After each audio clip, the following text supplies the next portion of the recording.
Happy Sabbath to all. So, for today's feature talk, the topic is procrastination, which also means delay.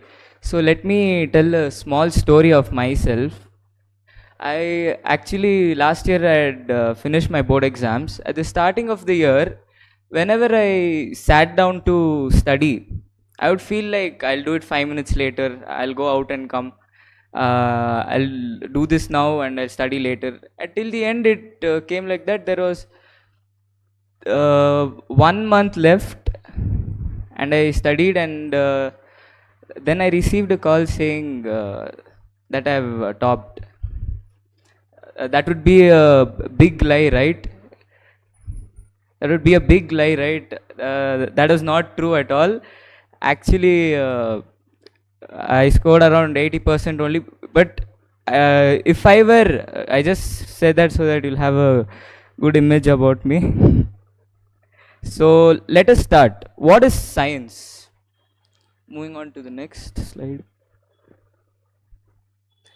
It is mere observations made by man. So can anyone read 1 Corinthians chapter 10 verse 13?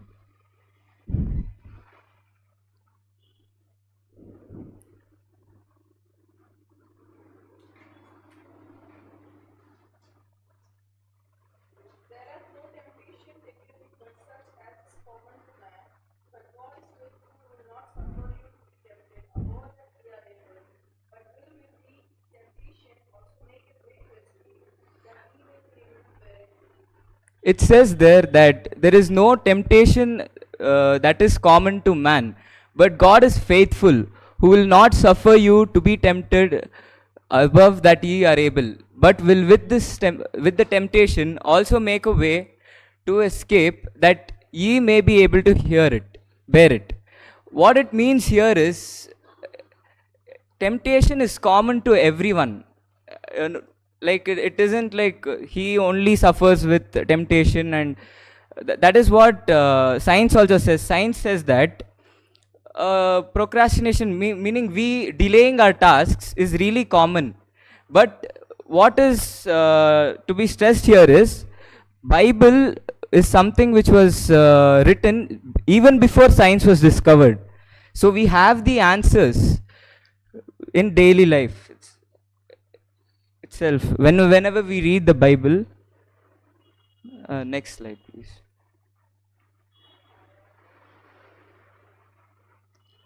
So, can anyone read? Sorry. Unlike Eden, survival would now require hard work and struggle to produce food from the earth. So let's go back to Genesis. After Adam and Eve, after they both sinned, actually God cast them out, and they had to survive every day. So what we see here is our brain was made for survival. After the land was cursed, it was made for survival. Eve had to bear children. So let us see why we procrastinate. What exactly is procrastination? Let us see.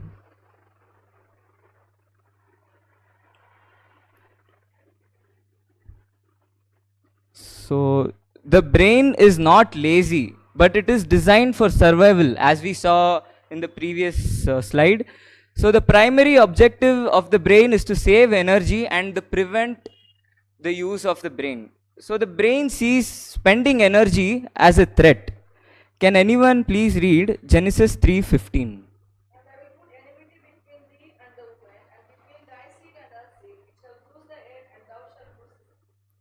Okay. It says, I will put enmity between thee and the woman, and between thy seed and her seed, and it shall bruise thy head, and thou shalt bruise his heel. It says here, the snake or the serpent shall bruise thy heel, and we shall bruise its head. And nowadays, not near our house, how many snakes are there, and we need to survive every day? No, right? Actually, we don't. So that is why our brain actually conserves energy. It sees working or being productive as a threat.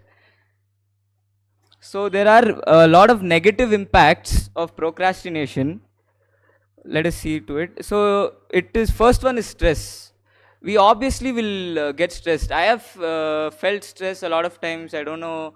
Whenever I didn't have time to read the Bible, I would feel stressed that day that I have missed reading the Bible, and my health would be, I would be on low on that day.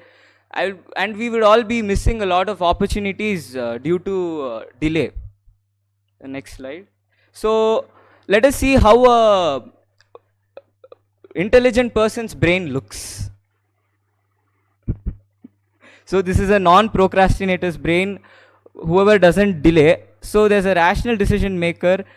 They do things that make sense. They think long term. They're not a child. Okay, let's see the person's brain who makes delay.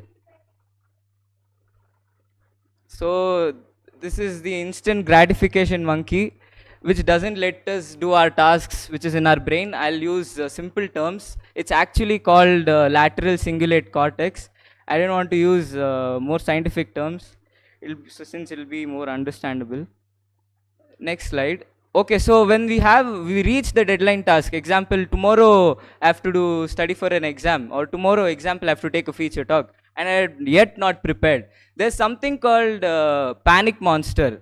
That is the stress hormone of the brain, and it makes us, like start studying consistently. Like there's like 2 hours before exam, we start continuously we study. That is due to that hormone.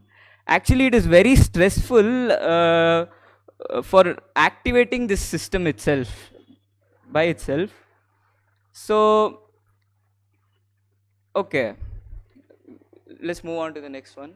So why we are more prone to procrastinate is the monkey brain, which is also the limbic system, was developed way before the lateral brain, which is used for thinking. So let us see. In modern days, idolatry is not only worshipping idols. How many of us know that? It might be a sin which is trying to take over us. And in, can anyone please read 1 Corinthians 10, chapter 10, verse 14. Flee, it says flee from idolatry.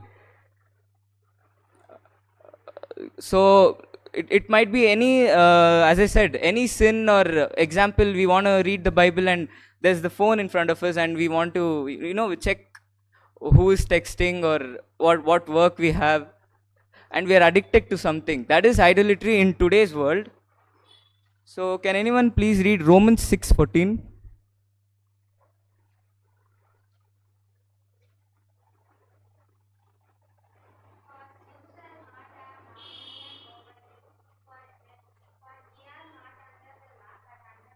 It says here, sin shall not have dominion over you, for ye are not under the law, but we are under grace. God says we are under grace, and any type of temptation or sin we can overcome, or any distractions there is.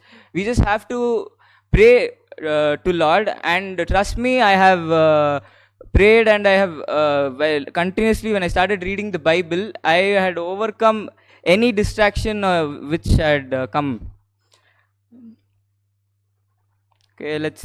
Okay, now if you ask me, how can we eradicate procrastination or delay? There are 2 types of procrastination. First is short term. Short term is something which has deadline driven tasks. Example, we have students know we have exams 1 month later, and then there's a deadline for that. We have to finish it. Long term, there is no deadline tasks for long term procrastination, since example, next year we have to prepare for some final exam. There is no like quick deadlines, and there is, as we see, there's no panic monster in the long term tasks. So we won't be able to finish the tasks. It will lead to further delay itself. So steps which we can take to prevent procrastination is: believe and importance. So low belief is equals to low motivation. So how many of us have had low times where our beliefs were a bit low on God? All of us commonly, right? So even I've had times where my belief was low. I didn't want to read the Bible or pray. That would, stop me from doing things. So we need to reduce distractions and delay.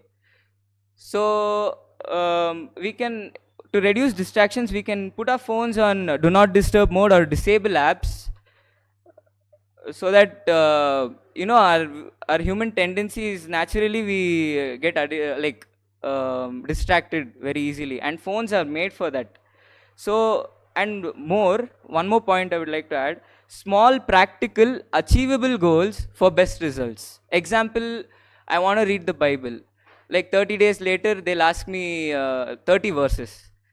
Instead of worrying about I have to read 30 verses and finish it, today I will read one verse and meditate every day. That is how small and achievable goals we have to gain. So if you ask me how we can, are there any methods for reducing delay or procrastination? Yes, there is. So it's called the 2MA method for eradicating procrastination. In 2MA mini micro, it's a system. Dopamine gets released within 2 minutes. Example, where reading the Bible, if you have to read it, at least read 10 verses. Then we'll get glued to reading the Bible, and we won't even realize we've finished and understood the chapter. It has happened to me when I was studying. I just sat down. I was studying. I didn't want to do anything else other than studying. It takes 2 minutes for our brain to get settled. And it also says a normal person whose brain is just untrained. Many people, my mom used to scold me, why are your marks low in 9th grade? Why your marks grow low? And my dad mostly used to scold me, why is it low? What were you doing? It was not my fault. My brain was not trained properly, actually. And there is another factor: discipline and motivation is just a finite resource. That is not enough. You wake up with a limited amount of discipline, the lesser and lesser our chances to finish tasks it gets. So momentum is most important, and it's key. So what is momentum? Example, for a car to move from 0 to 30 kilometers, it takes double the fuel than it's already moving in 60 kilometer per hour. So the first step is always the hardest step. So it is hard to maintain consistency, and momentum is key. So small wins create momentum.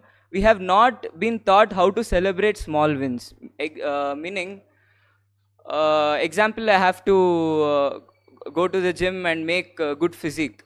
But we see there is a delay, and we worry, oh, it's so far. We didn't appreciate ourselves for being there that day, or reading that one verse instead of memorizing all 30. So we need to also change the way we think about ourselves. We see here an example as well. David slayed Goliath with a small stone. We can see how small movements have a great impact. We have this wonderful example, my favorite examples from the Bible. Thank you, and have a blessed Sabbath.